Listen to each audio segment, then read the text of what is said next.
soya mi ga ta kia Nene. mi ga ta mi ya sala de siade Nene. wa mi yo je ton ko be tonton Maurice wa ma to la mi ko to la vi sur to ke apa to ko Ago. Aleko andiro Andila afo. Oh my god. Isso, alors.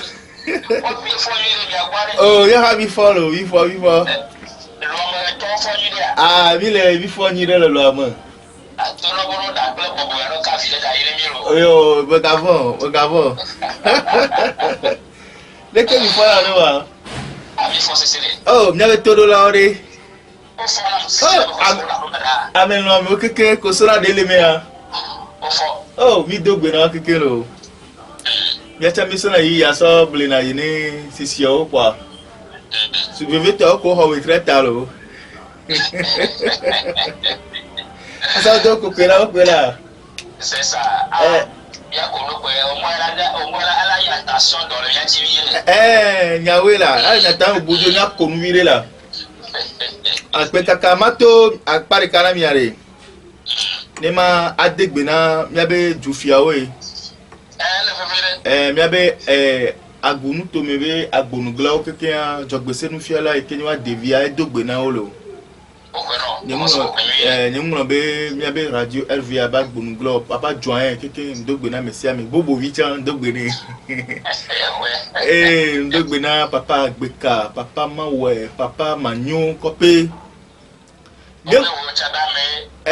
Ramadi kotoku yegblen. Ebe pakpala chan doy, makpala chan doy, obe we obe ame. Obianyo na to, umbieto oladi to oladi lonho. Esro wela oladi to oladi lonho kwela. Kwa mi ma gbagbe mi ta pe ni mi dogbe na mi be jufia nyanu mama folipo ren le keboteda. Kupi kadito keken kudo foasu. Papa papa ania papa reke yo yiso le kafu togbe orema. Adika ouais, papa Adika. Adika. Okay, mdogbe ni. Nyemno be todo la vivio keken azadlo pour me tem dogbe na wolo. Ayo, imatia. Agbo menye ya. Agbo menye. Leke mi le do ba. Oh, ne wo na gbenu ko wa didi la sia. Ne wo mi o pele hen ju alo nya.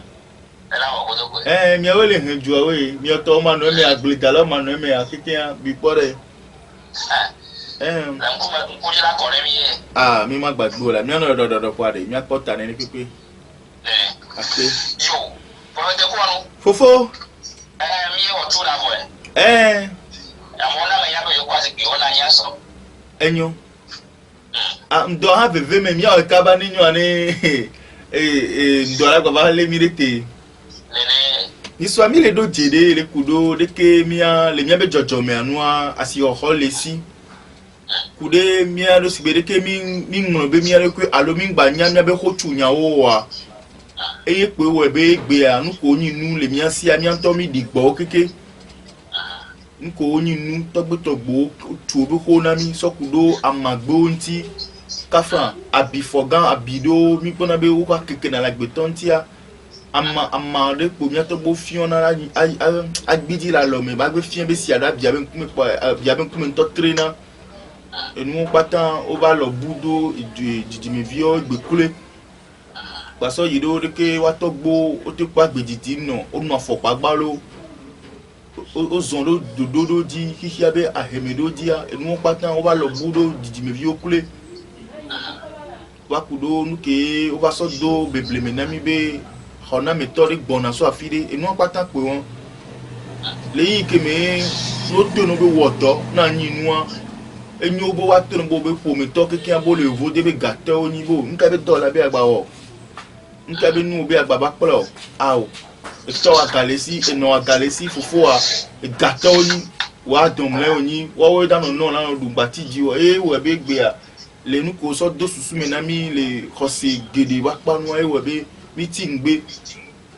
donc anu yo ba vunye bien egbe didi mi o mi le de alebe mi ade nu o ngbagu de deji o ko mi o ba yon keke mi atro draodo eye kwe le asinka kando me kafa décider mi abe church be nko gbe do na ene be nu le kaka so blema ah bon kude amedidi nti mi kwa sigbe ne ametiti o le todia wawe datem de nyame ne wabe viugo onyan kenti egbe a to bobe church le globe de konu to bi kon be nu nyoga ke ya onyan kenti o badina mesibere ke o dina meso blema kaka vana egbe ni ne ya egbe yama do ku ya de tila paso de jambe de enyemese kobe o yamere dipe alo ta komere ne bu mo yo me ba ko cruci de bo ko ko si ben yene bo no ko ke ye ko yama na ma idem si idem de vide le akpon cha ele ni be ame akula feme ne be ame akula fome ye be tobe o da pedo hun la so yi mog ye o so na afo alo ababra ne o so na zi pe susu be hun ba gba si ati ngba be wo chukara le moji ni hun ba be do ina voilà chotito alo le khosiba lo dojo ngba le we won ok voyez que yo o wona ele ni be o ba dina ke me ko ku na ko alo po na po ni kora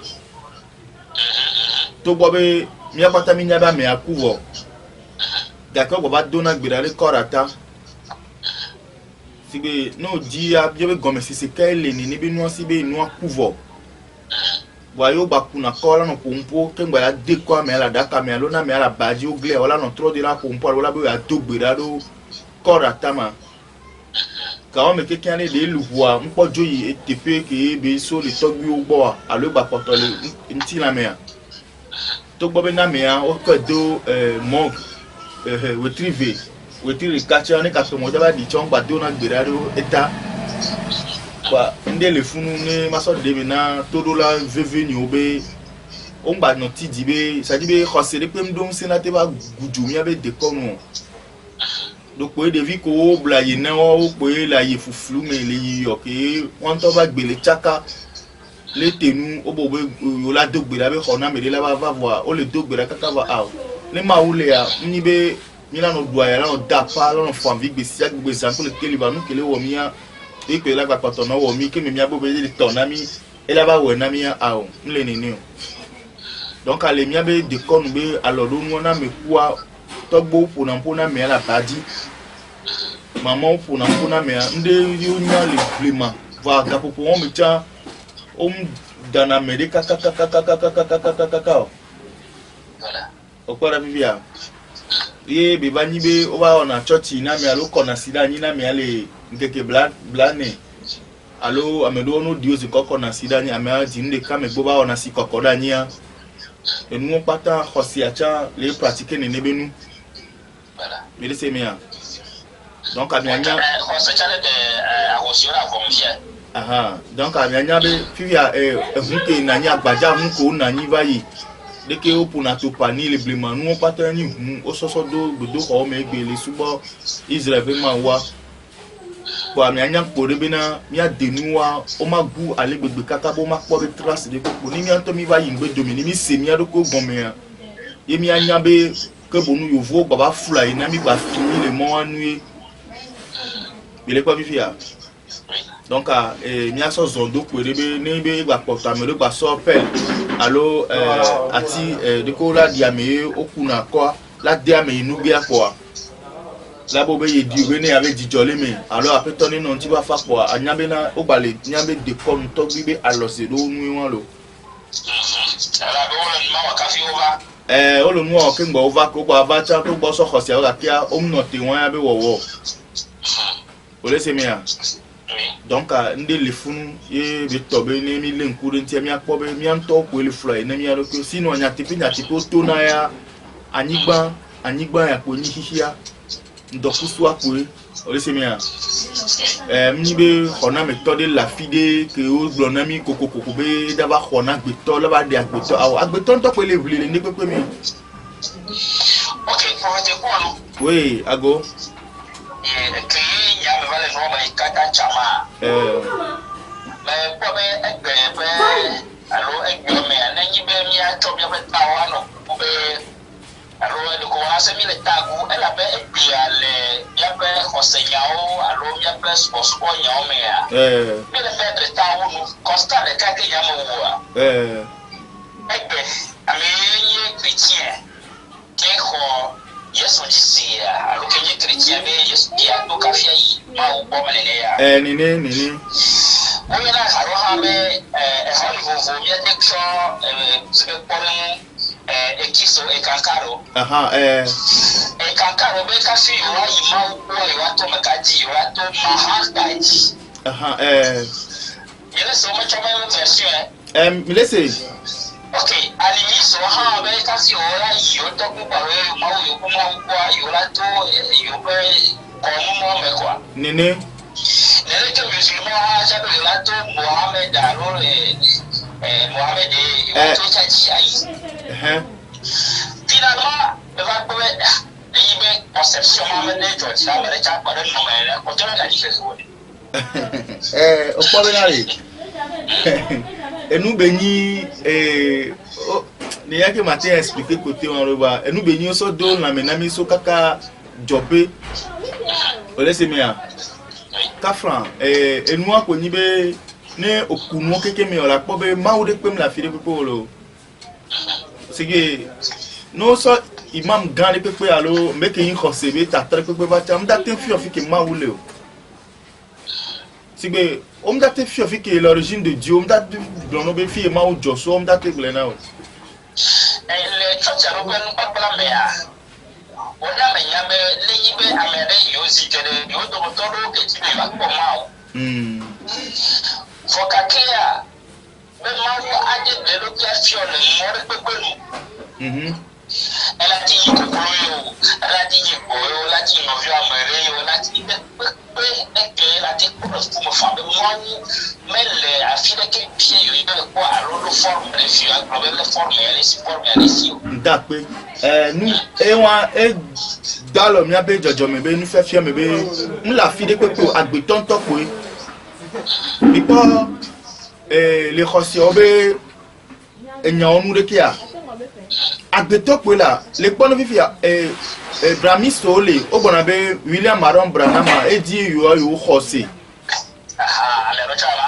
sigbe agbet enouare elle est claire elle est simple venare agbeto eva be ye o de noafio via kemi obe mi mate kho ma wadi se ne be mi nko be nyagbori la di se o ame ami do la kala me adi kemi kare janya ke be so va mi la ho e ame so nyavana mi fi ame mi la ho do di me tutu gbanke ngba nya ke be so va baten na ni le be di me elle se mele ke ne yisu ku ye ti chare be ta me plus me ta me jet me plaire wa me pro bata wo le ya ke pro le match ta no. Merci beaucoup ke ti chabe nu gbe judge na o kwa ni pe bele gbon omda no so le pe le omda no assister pour antochon c'est ça non kwa me a 2 me a non kwa me a 2 me a ken boye o la temu se an ka me ale gbon donc kosi o ke ke vi ya wa kan do america de nko ke we ko mino pona lo benade mi on nebe khosi are me kele nkona mi ma sigbe mino ko bele Africa fifia evejuko wa alo juko ibo wa wo be ma woni ma uka ngbre yin so be ele ni Africa de ke bele ni Africa ro ne mi lese nu menyi de dewa mi na no deji sibe khosi ko va o le globe no mto Mohammed diwa no mto Yesu diwa no mto William Maron Branham diwa fifia Tommy Osborne si ben ko gbe dawo lo amo pata amedro ni yovo de po ni voa wo be gbe kam le ju le khose ke be nya o le gbon na mi be mawude la fide wa de me to pe chan po egbe ola gbo be awe yo mra ni apetola de ko sofia yo amela gbo be yo reke be apetola de ko sofia yo vo amerique be nku be to npo ba tin gbo be nku me ye be to yo les points de nuit Robert Powell que on soit joué Yesu be film namia et le monde l'univers à quelqu'un mais amener pepe que la be pourquoi non mais so Yesu be photo Sophia yoa photo moi be la ça va vivia kosiam vivia kosele pepe de bible kosele pepe de be hadidi et hado le nom le profil ponia zikabe breman tobe haya non le diaconia be baptiste tobe haya onya be catholique tobe haya be abo ame dina haya o voilà amedolia khose hado nya wa pona po hoke ko dina donc khosia elle de debe il s'agit alors comme le khosia kele ni maube nya ko so le yesu alors comme les sio vivia khosia me reconnaître yesu le mode nous les khose hado bo et reconnaître Maouya. Donc, et nous, on partant, et on va dire, maman, Afrique à domé. Que, à mes soeurs, tout fille, il y a une Marie, avec un boa. Wa, Yesu, bekou, Yesu, kudo, Yesu, ben, y'a pour la gloire. Même, et toi, toi, tiens, ra, yo, devant, c'est ben, quoi. ouais essaye moi mais kajaria tout là De quoi, on wera, on va y avoir, donc, et nous, on partant, et non, on pas, quelque chose, on va bien, Bible, qui l'a le maintenant, auto, quelque. Il est quoi? Et nous, il y a tout mis le code dynamo benali. Aola. On a même la fille de Pepo à béton toi là. Zine ne mis donc benali hi à bebena. Yisrebe maude, alors maude ne, alors on a méthode, never on a mieux. Zine ne a béton la pompe la yo toi. Alors nous, que nous que toi, là tu on est à wonio. Il me faut baisser bébé. Mais t'as tenu à que ça, à que do clouvi. Nyeme. Fifi a kemi le won kekia nem tetimve le miasi batobe miawe wa même les tugbedo hona mawo mina be miawe le tugbedo ho le soma wo le demea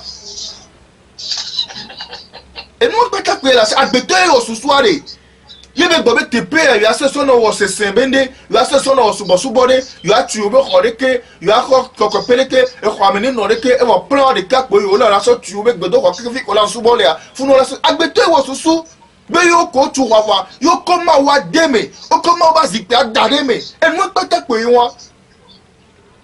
sina agbeto to manu me ya te pere pe nda nani o la no ifunu be yo le di mawu le gbedo ko ke won to tukuda simi fifi ale nyado won o gba le gbo be mawu no na gbedo ko ka gbeto tukuda simi be ameme agbeto me ma wale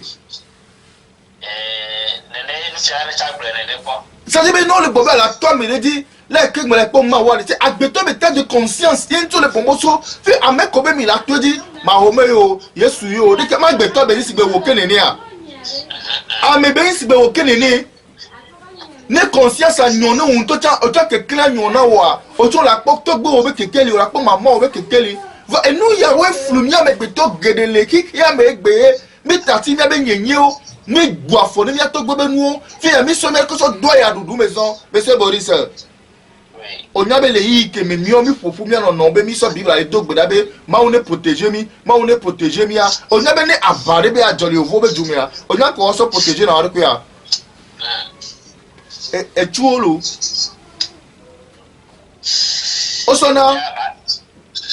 osona chu lango sha gago so protéger na me do ko no kenti ye yo vo ko so bibla wana mia o chudo no kenti o ba o chudo no kenti o sécurité o ba so défendre o ko protéger o ko yo so bibla ikenye ma o benya be wa so protéger ko ka ke mi o ya o so bibla na bibe ya so no protéger ni aro ko o kana ji be nu e lati passer ne to be ba vale jole jude me ya o la be ma o ni so petato o be daba matiaba e ye wona ba yo la no pa ba kudo jukore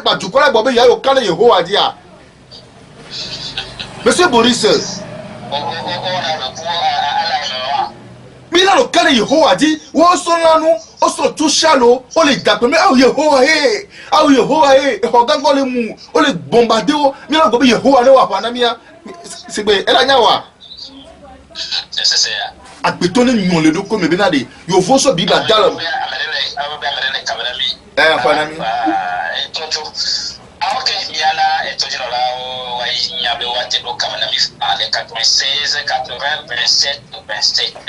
Monsieur Boris. 80, 27, 27. Prophète quoi, non? Ah, bah, je le dis à mes points. Bible a émis sur ce défendre Niadoke. On a cibé. Dieu nous doit. Et la plimiataire. Tu crois qu'il y a Dieu nous doit là. On a des becs bagages. On a bon datou le dumene. On a le titre de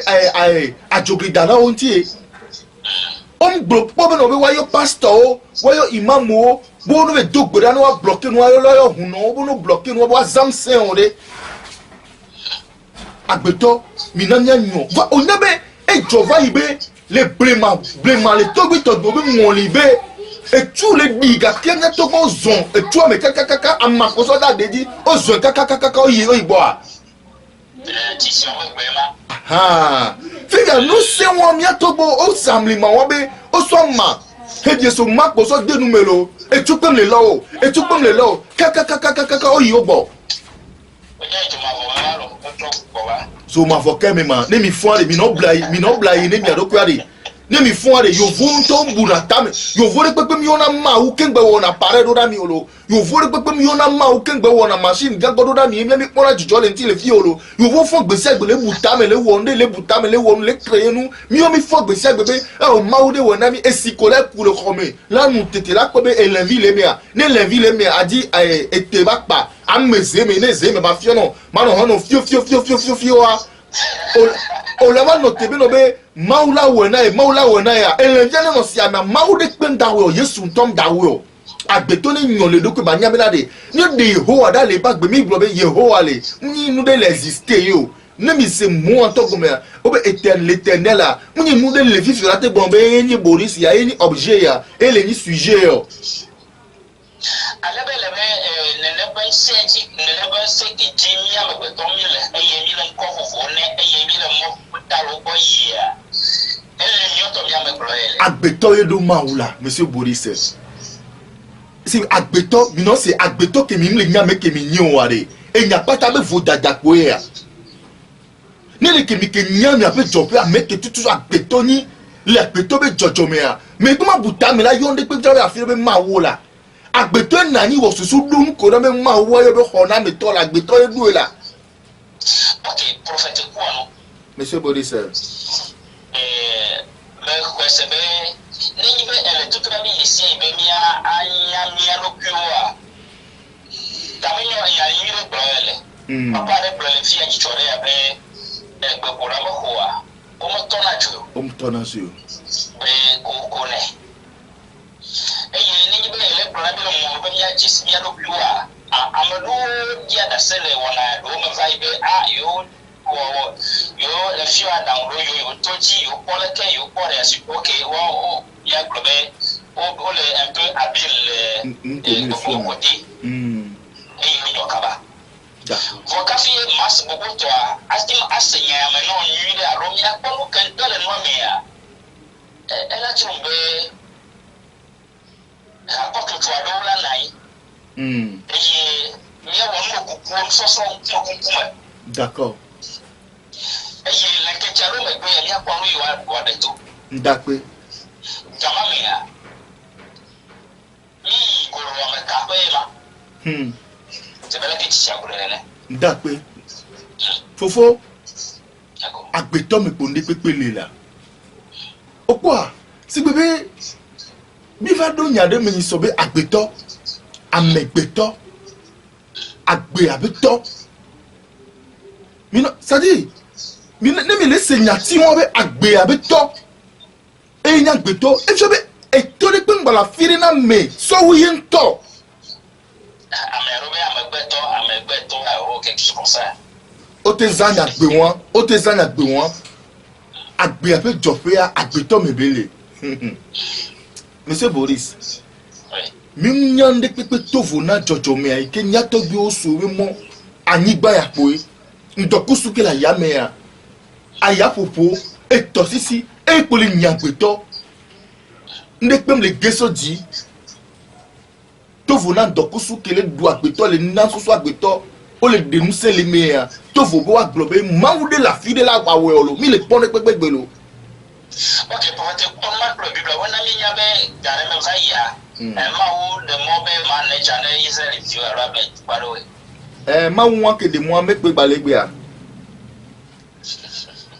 Ye koli. Nko ngba na mana lejo echu mana be moya. Ta onya nyonu for the one I be. Ma wa be mi ni na nu woli akengba ya mutifo mu na mi le na nu woli avo anu kele jo afe me ko mi gbaleje. Ma wa be kengba la yira le dinamia fike mi polo fike mi npolo ne mi na ila jo le dinami. Ma wa da principe do la ni be kengboye ila wo na mi ami acha mi do la odeke. Ne mi wore be se plebe do doji mi respecte o keke mi da pire kaji wa kengba la yira mi. Wa wacha zunya bogla cha zunya game ya yira la baba na mi o même kaka pastor fada ntocha esia me wo ke le ba lo me a ntele wo kwire kaji o game wo havi e wo ke manya de game wo da ba wo amenu vevi am kebele wo le me ba gbe mi o etena mi le wo si aji a amenu vevi atena mi le wo si aji ala amenu vevi baba na fi vi vi gbonto nu von ke o be o ta wa kuro da mi a e me mi le bliba parce que on veut Yesu avoir dans son nouveau ti wo de mi nouveau me voir fixe gbonto mi le nouveau ba gbe e ya quoi fifi gbonto nouveau gba le dire di ba lo to be nu ke mi o si ko ke mo fo na gbe to gbonyo ni agbe to mi yan gbere o fifi a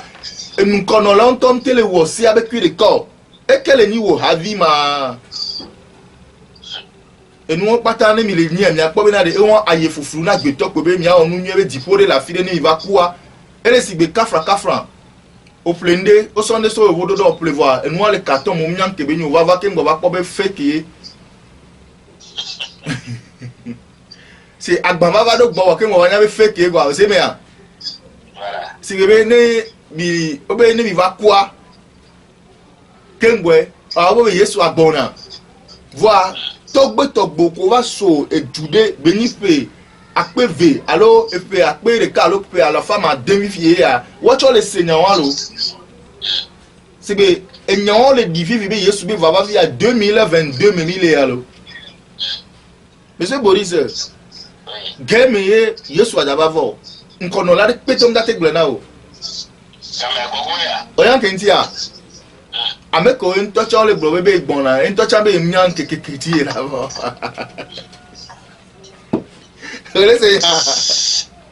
Yesu ke obi ebe game ndo la ba ebe we ntocha nyan keke be fofo la ko donc ne mi le conscience a nyedea mi la ko be hamelo mitie beni la bible mitie beni donc ko ma jedina medeo o la jedina medo voa nyama na encourager obena de oui mbera ni onke o copy ti gbe nyaka o tasi na mago obe garobe abo la ba chere jojo e aba do sesu aba kwa boni mi ke wan to fo gbesi agbole dole loto le do la mena mi gbesi agbegbe le de dole loto so juta le dole lo le gbanu yiye me a e le ni nyagbori ko gbo bebe da ba fe me a que on to una programme ko wo dare yo nro na mi bo da ba juya o nyan ke jole wa be logique le mia o ju o glebe matidi mi abe objet ko pata yo vo o hole Africa siketi a o la retourner ni keke na o be statuette o keke Africa be statuette de pe magba no yo vo be jumi keke de le gbona ni be da ve mi won e to ti le bele mo bele to ro ko aha si gbebe nu ke o le gbona mi be ni satana yo lo ve tozo so joa yo so le wo ga o da retourner keke objet pepe o ma ba ko Africa be voju re pepe ala Africa be ntata pe le yo vore pepe e yo vo dere jure pepe mi donc ne tobe programme le wasi ne le cd o de na doya tona programme le yo vo aussi no le cd a o créer na dolele ya deke donc na me le po mo si be nya ke bible agba be le ve abala ba jo are ye mi la pe se réalité de ni ya mi nya be na enu ke won to nwa e be film o le jouer na mi le po enu ke won to nwa susu ke le wasi o do l'Afrique ntia e be nu etro le ve me na won to e na avale jolly won to no do me a won to le causer ne be nu e popo se quoi on l'a bien ne so bon non on peut voir après Jérémie a domé on l'a comme c'est la tuer bien que a monsieur tuer bien a mais week-end la tuer bien nous donc on va na amicale va la hoti amicale plan 15 000 là on a 23 000 va nous pas tant les millions bon les Afrique les Sétinois et du peut-être tuer frontière au million mila no pont du mi ma d'apport que bien mi sommet que na a ubare mi sommet que na ubare sinon ne mi anto bien no dabli ba gble mi agbo le fi ano dabli mu ko ete mu le mi avec du mi wa e mu la gba no hoti na mi an ni bo la so so de la fide o la ba tu em po de di olo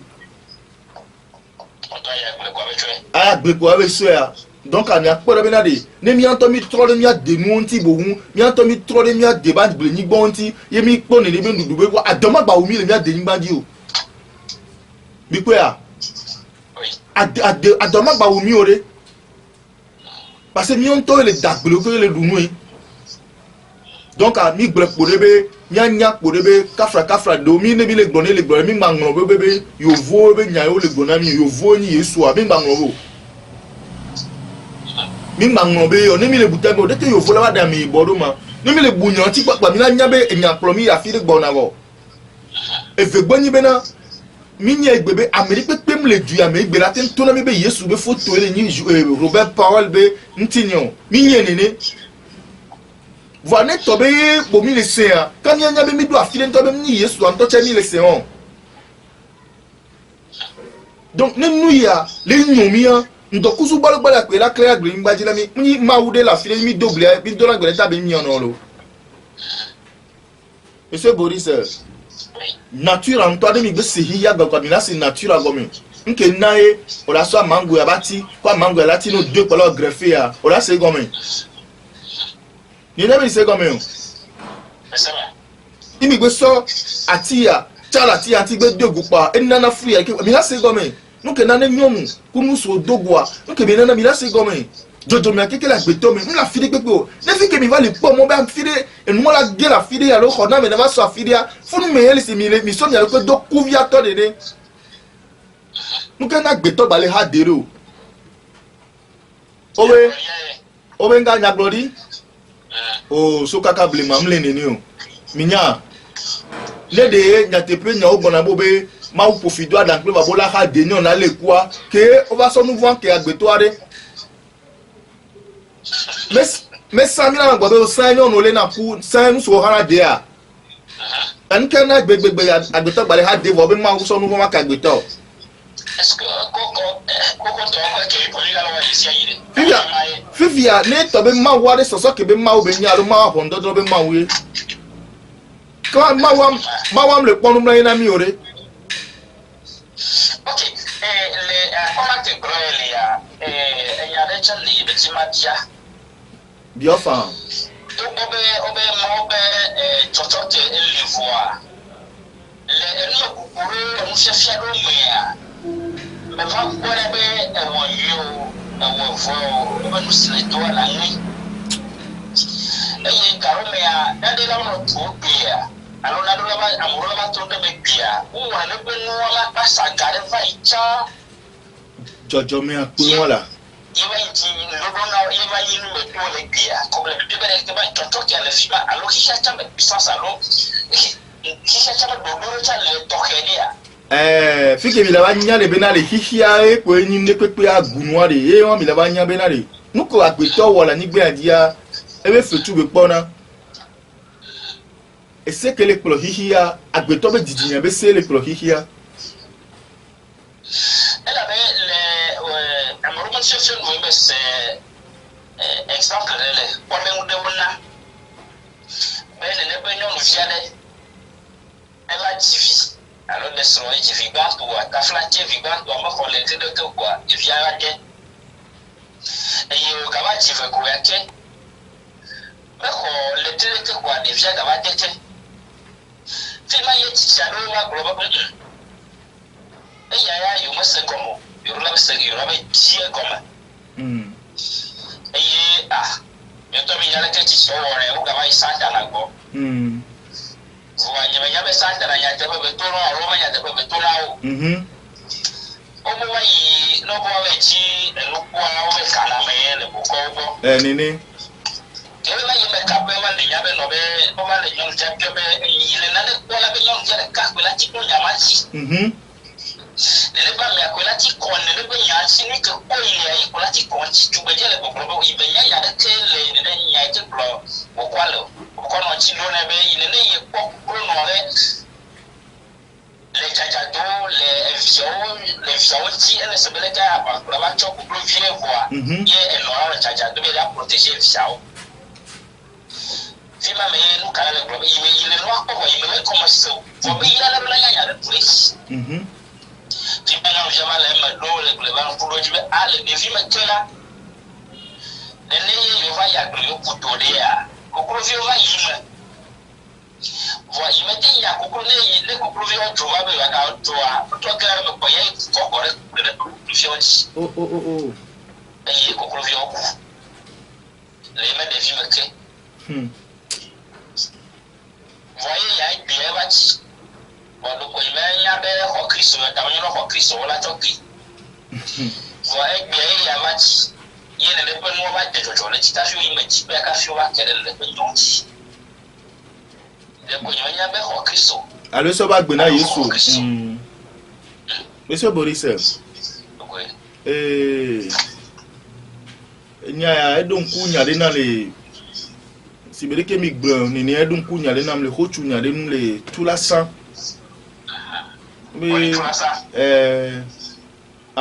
Ntɔ nya ne o le tsɔtsi kpa me gaɖo moa to la o le nya ɖo le bibla me. O be koklo kudo aʋakoa enya ɖe le wo dome. Ye na ye ɖe aʋako kpɔ koklovia ŋuto ne ŋuti o. Enya ka ye ma wo va le gblɔ kakɔ be nenea ye woame evea le fɛntome wo be videwo. Ke videwo le fɛntomea o va na mi nya be wɔ susu aʋako sɔ gana koklo be na de ne do yi evi ba si ne be ple evi. Kɔva ne evi ba nɔ yewo si lo. Asi yo yia verset biblique akpe le budom ne mi Mark wa. Ele gblɔ be na de ko be ple via va ŋutɔ sɔ amatɔ̃ sɔ wla ɖe nu ɖe gɔme. Sɔ ɖeka sɔ be na aʋako ke sɔ ganea. Aʋakokoe va li kpa be to ati ɖe gɔme kpa be sɔ koklo sɔ kpɔ ya kpɔ be xadzi kpa viwo kodzo sɔgbɔ le eŋti zã bebe o bene koklo ble eye yɔ ma kpake aʋako koklo kpe ɖo ɖa nene kpa eʋudu ɖo gbeme me ɖeviwo ɖo gɔme ne ya aʋako teta kokokoko be enyo yokudo yewo la dogo. Ekpɔ gbeme ƒogbo nyanyawe. Yena ye be ne aʋako kpɔ koklo vi ɖe be ble boa esɔ ne ɖo efeke koklo ɖuɖue alo gakebe sɔ ne ple viwo aɖo esɔ ne ɖe teƒe. Voilà, le be eɖu fɛ. Enu ke na ye axodo be nu le wɔ mi egbevoa mi bo be Yesua ebe nyagbewo mi gbɔna ye mi le kanse be mi nɔ nyɔ ye alo. Enu ko gbɔna be ade ɖe alo ame ƒeƒle ɖe le etɔ kpadzi no enyatɔ ƒle ame kaka egli mu dze dzi. Fi ke nya va yi ase kaka no mo gbɔna be miamama ke be kpɔ ga be sɔ ƒle ame ƒeƒle wa enu ke ame ƒeƒle la ɖu tsã le ƒo domea wa te kpɔ agbea o ŋkpɔ. So di fɔfɔ me gatɔn ame ƒeƒle la fɔra nɔ dɔ kakɔ la ya si. Wala va nɔ gbɔ za ga ndre ke ŋgbɔ ame ƒeƒle la va kusi esi gbalo tete do nu alo gali la kɔ ɖe esi ame la sɔ do nu. Monsieur Boris, enu yawo va de wa be mesonu emesonu yo na ba dea eye va le didimiwo egbe mi va sɔ do tsɔtsiwo me mi va sɔ do xɔsiwo me be ba te ŋka ɖe me na mi ye ya. Nyɔnuvi wɔn ke ne dzivi ɖevia le ku edzivi ɖevia le kua enua me ke wo be dzi kpɔ ne wo kpɔ be nenea ye ewu koklo nɔ be viwo eku kɔkɔlo dza dagbe Enabe ebe sonde va le vane le mono nous be nento divia devia denane. C'est ça. Faut nous me no ve diva, on va dire c'est nous kaye yo wo. Yo va lena voule ne be kaka. Nous kaye de parties de la ni le bobobe e jumea. E me fa va vanana me aso togbo va dina kojo. Togbo do kojo maman do kojo e won. Odo kojo ne enlan o. Enabe agbeto le hihe me agbeto be didiyan do la nyon ba nyabe na de kele de ya. Le tadina me buto vone nto be ba agbeto ne tro ba nyabe na de anigban ya de nde pepe ke mi le wo elle est enregistrée. Nenye be kafra mi anto mi fon. Mi awo le joga na Yesua. Mi awo le plemu na Yesua. Mi awo lo leke na Yesua de. Mais il n'y a pas publié. Monsieur Boris Mac de toi les Djababa, be a draillé sur la doigt. Alors, Mac de toi les Djababa, Bouta, mais il y a quoi yé sous Bedo Roidia. Puis là, nous, Kayemi la tin bon, il be a béton et Thomas Noël. Oui, pas nous, quelle année, ben, il a béton Thomas Noël, mais elle a été existé, ma. Mais pour image à la vidéo, les Houdis, c'est comme il y avait une grande guerre. Et il y a souvent peut-être les Rodemais. Les Néo, il y a Kenya, Abachania, peut-être les Tepema comme la fille. Ah. Monsieur Boris, Gakame, mi Afrika, Vio, mi lava nyon, mi anya benade.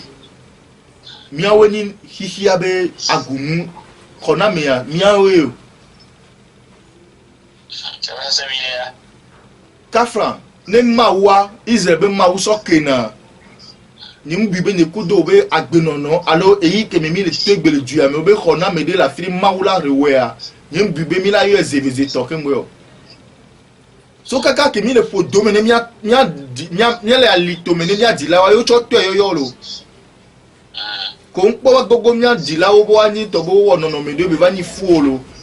O to yo kaka ka be va mi va ni fu le po domaine. O le yo ele mi adi kaka ka be va to bo di mia. Dès que nous les écoles le nous on tombe on couve on dit mo dit togbo be mo dit jogbese obe mo dit jojo me be mo wa yo wa be afo koboa e be nu wo na me e be dig do na me nti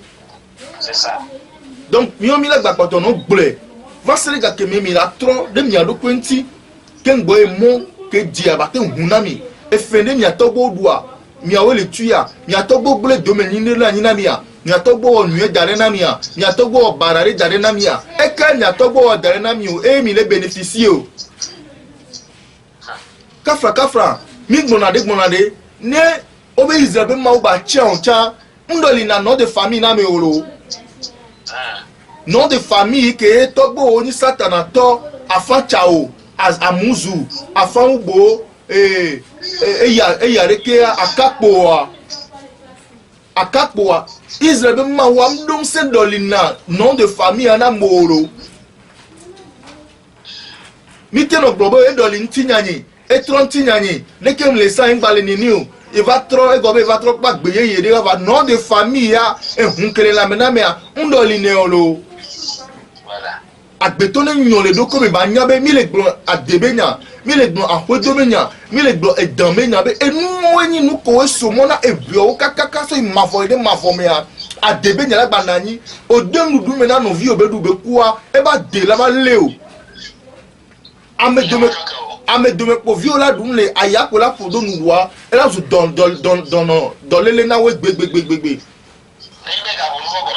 oh ale hun fo comme ne be kamala Monsieur Boris, ne be nous le ou agbetoire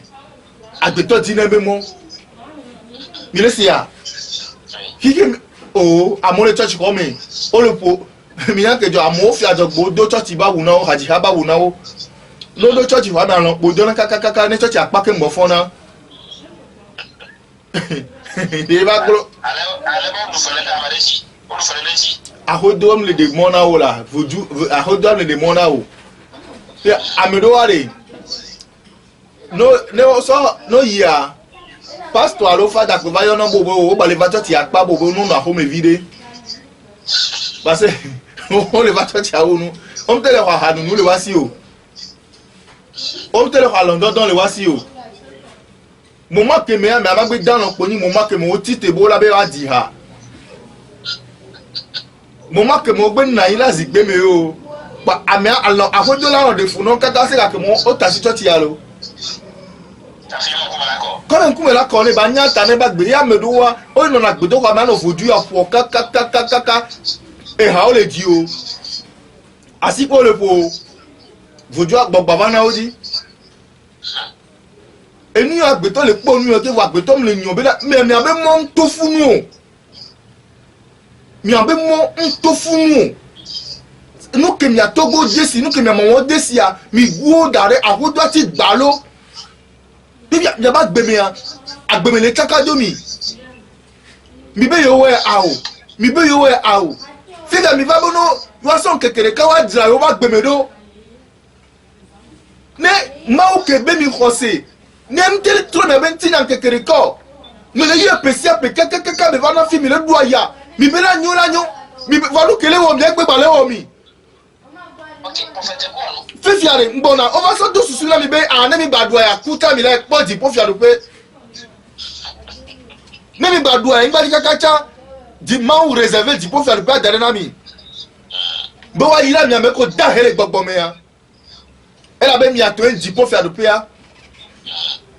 iye mi ba nu la no wo kaka la kutie mi ya nu ne ne no mi wa me ko la gba no la mi no podo ko le ki he de to mi won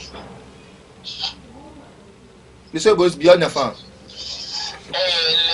church tolo ben chef mahale ko probe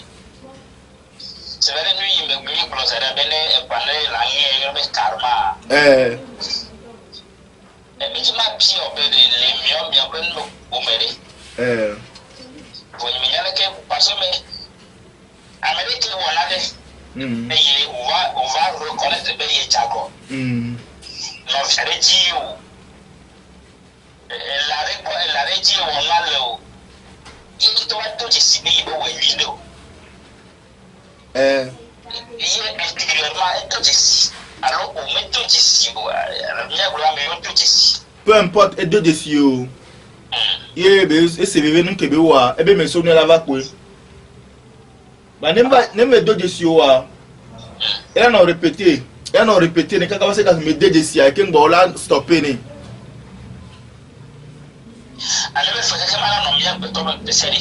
ele nem nyo ano no kuto o ma do khoyo la bo po masili nti o wa ba se go me ka ba eto be po mi to nti be lori nem nyo ma bobo be an be do me do abe no pa di apo do me pe ali ni a 18 ans 8 ans le na don pour 18 ans bia 16 ans 8 ans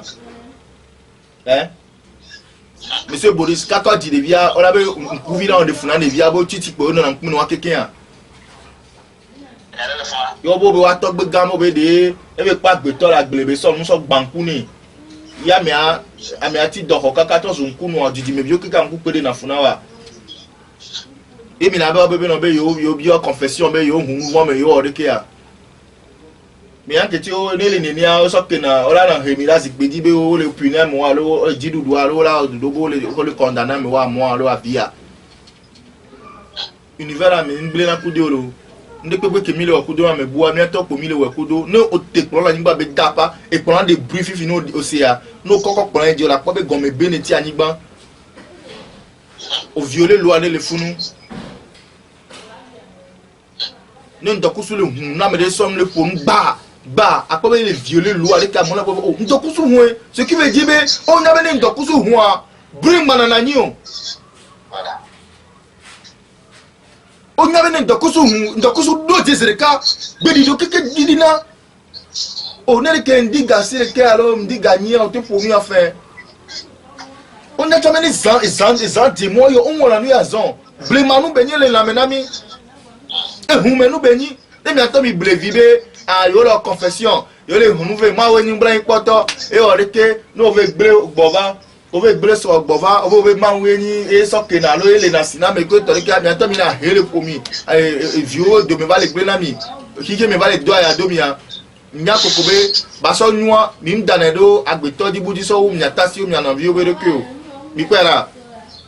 no ikaka po me amepo enti le mia be jojo nu fafio me a nu ka agbeto ya wo e po be nyena ne mi njesi tokpaji o mi njesi no paji wa e kami nde nananyi e ona be popose kafa popose a eni be nko ogblasi ko gbelasi a unto idirudu agbo o se me a esibe kafra amelekuti alomeno oyi sojo ogbo ove na onyabe ni ai amakuti alomenae donc ola tamono a na me ku ade ko onero no am owu amede ade ko la wa mero aha odini alo monsieur Boris nya ni so nyayade onyan kele jo bia amole de fou de jour en jour amocho le de nao fifia ole le si ayi ole wu ame bi onya ke de kon wo to le glona wa obonu va ni ale si nao ole le si ana wa nu de ke nu ale jolo wa gbe mi a nene ko no gbale no ya fi pepe ala no sebe mine ame ade fue won bifia oyan tele joa ameke be de a luvo ko be de be wuwa di luvo o voilà on won de pepe même de kon won to ja won de pepe pour le luvo ke ame agua on won de pepe senti olo bifia wala kala magbero jura karo be vujuro jura so no ble ame yina me robo va le si o le si be si agbe de jour en jour agbe o e dit que le wanti a ko gbale wanti ichamalo fifia o basia hiya amenu be amle le funo yo o de kuku wo ne gbegbe do ku va lu voya le wanti li yo ame oto zo ade so gbele wanti o se me a fifia lu boko wo mle di lu bore o pone no le bobe o balona lu bole mondier gbegbe mi sebe paga ibe nu be ni même na ma accident c'est ton to cha le mondia n'institut o le bobe lona be lu bo be so sube e di on ba jo lenti ya mi ame la fobo ale sino e si o fo gbese gbelele va e nu ke le jojo me anu le po me me nu de vio da no nu enu a on po mo ne be mo o la po alo do po la so la po ne vuju de be no lui si breko le trom merci ozanya ti anya ne bele vuju ate vuju e ba ni nu gbegbele o to khola nu gbegbele be nya alo ka gba nwe cha o le funu ami lano pombo na po de ni be la o de ke ba mi to be hon no po bi lano po se ndere joni ni kaka go mi o so sebla so be na ni be vuju akiri ni ama be ho sebla nous pas ta béton le brasser donc les trop le côté le mot vous dit nous qu'est à son protéger donc nous qu'est là la sorte de voir mi gbe na te pe to na mi antonio donc mi a desi mi jojo mi et nous ya ni to yo et nous ya to de si nous ya na we de si nous ya no ma we wa donc ane mi le fo gbe se le bobo ba me nous vevere la fide et les na mi nous se alo ma o so kena et les na mi nous se ale ke wo be mi le gbe asi monsieur Boris donc où soit fait que bele e pe ba ko to le lo yo profete ko no mi e ta pe so ese ka promile moaji ke no e yao ai ya très bien adoko no ba wati eye ne to ko ya ri ananyanya akpe m'englober les plus de 128 90 83 11 84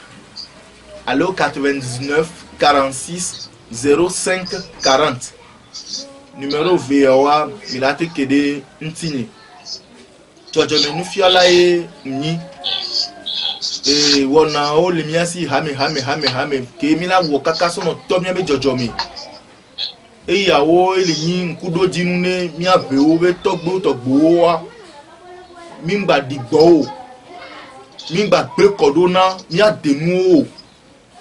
ne amejoro ko se vanu lawe awe no ma we wa ngba ba no we na no gbe kodona to o ameden sona be mi osi fiona deu ne va tobe mi le woni ne be noa kafran ndele tole satan toba lome ole dudu avant ko le play wa we le we voju be desido tala voloji omnion ojo so le do unto wa unto ole duko mi nyanyere be yuvo mtana vo alo bien sûr wa we le wa vona mi va mi atogbo blema avoyo na kukoton egbe no di ntocho ma gba po re va egbe yovo ko mtana vo we le wa vona mi mi ate lo mesh na mi va mi odo na da natural so wo we mi anyo le mi adoko mi obe we cho ba mi jesi de ko apene mi